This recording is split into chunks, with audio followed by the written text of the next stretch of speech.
ഹിമാചൽ പ്രദേശിലെ 15 BJP MLA-മാരെ speaker suspend ചെയ്തിരിക്കുന്നു.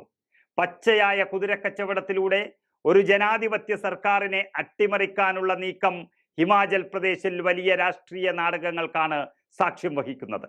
കോൺഗ്രസിന്റെ 6 MLA-മാരെയും 2 സ്വതന്ത്രന്മാരെയും മറുകണ്ഠം ചാടിച്ച BJPക്ക് വലിയ തിരിച്ചടിയാണ് ഇതോടെ ഹിമാചലിൽ ലഭിച്ചിരിക്കുന്നത്. സമാധാനത്തോടെ ഭരണം നടത്തുകയായിരുന്ന ഒരു സർക്കാരിനെ അട്ടിമറിക്കാൻ ഇറങ്ങി പുറപ്പെട്ട BJPയുടെ പ്രതിപക്ഷ നേതാവ് ജയറാം ഠാക്കൂർ ഉൾപ്പെടെയുള്ള MLA-മാരെയാണ് സസ്പെൻഡ് ചെയ്തിരിക്കുന്നത്. കോൺഗ്രസിന്റെ MLA-മാരെ റാഞ്ചി കൊണ്ടുപോയി റിസോർട്ടിൽ പാർപ്പിച്ച് നിയമസഭയിൽ വോട്ടെടുപ്പ് വേണമെന്ന് BJP ആവശ്യം ഉന്നയിച്ചിരിക്കെയാണ് സ്പീക്കറുടെ ഈ അപ്രതീക്ഷിത നടപടി. ഇന്നലെ രാജ്യസഭാ വോട്ടെടുപ്പിനിടെ നിയമസഭയിൽ വലിയ രീതിയിൽ ബഹളം നടന്നിരുന്നു. നിയമസഭയിൽ അനാവശ്യമായി ബഹളം വച്ചിരുന്ന MLA-മാരെയാണ് ഇപ്പോൾ സസ്പെൻഡ് ചെയ്തിരിക്കുന്നത്. അങ്ങനെ ബഹളം വെക്കാനുള്ള സ്ഥലമല്ല നിയമസഭ എന്നുള്ള വ്യക്തമായ താക്കീത് കൂടിയാണ് സ്പീക്കർ നൽകിയിരിക്കുന്നത്. ആകെ 25 MLA-മാരാണ് ഹിമാചൽ പ്രദേശിൽ പ്രതിപക്ഷമായ BJPക്കുള്ളത്.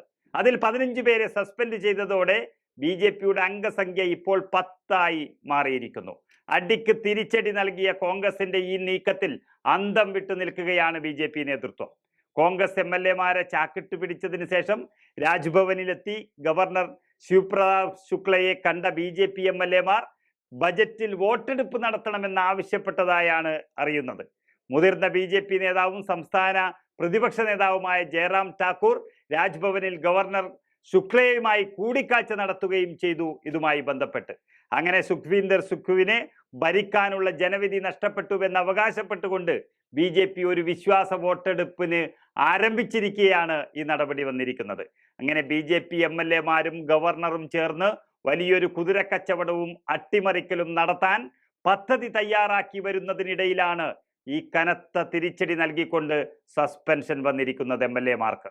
അതുകൊണ്ട് ഇനി സസ്പെൻഷനിലായ MLA-മാർക്ക് ചർച്ചയിലും വോട്ടെടുപ്പിലൊന്നും പങ്കെടുക്കാൻ കഴിയില്ല എന്നാണ് വ്യക്തമാകുന്നത്. അതുവഴി കോൺഗ്രസിന് പ്രശ്നപരിഹാരത്തിനുള്ള വഴികൾ കണ്ടെത്താനും സമയം ലഭിച്ചിരിക്കുന്നു.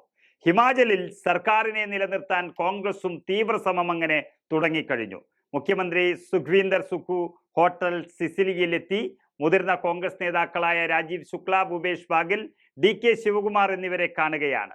അതിനോടൊപ്പം തന്നെ മുഖ്യമന്ത്രിയെ മാറ്റണമെന്ന അസംതൃപ്തരായ MLA-മാരുടെ ആവശ്യവും നേതാക്കൾ ചർച്ച ചെയ്യുകയാണ്. ക്രോസ് വോട്ടിംഗ് നടത്തിയ 6 MLA-മാരുമായി സംസാരിക്കാൻ മുതിർന്ന നേതാക്കളായ ഭൂപീന്ദർ സിംഗ് ഹൂഡയെയും അതുപോലെ DK ശിവകുമാറിനെയും കോൺഗ്രസ് അധ്യക്ഷൻ മല്ലികാർജുൻ ഖർഗെ നിയോഗിച്ചു കഴിഞ്ഞിരിക്കുന്നു. മുൻ ഹരിയാന മുഖ്യമന്ത്രി ഹൂഡയും കർണാടകയുടെ നിലവിലെ ഉപമുഖ്യമന്ത്രി ശിവകുമാറും ഷിംലയിലെത്തി പ്രശ്നങ്ങൾ രമ്യമായി പരിഹരിച്ച് ഹിമാചലിൽ കോൺഗ്രസ് സർക്കാരിനെ ശക്തമായി തിരിച്ചു കൊണ്ടുവരുമെന്ന സൂചന തന്നെയാണ് ഇപ്പോൾ ലഭിക്കുന്നത്. അതിനുള്ള കോൺഗ്രസിന്റെ കിടിലൻ നീക്കമാണ് 15 BJP MLA-മാരെ പുറത്തിരുത്തിയിരിക്കുന്നത്.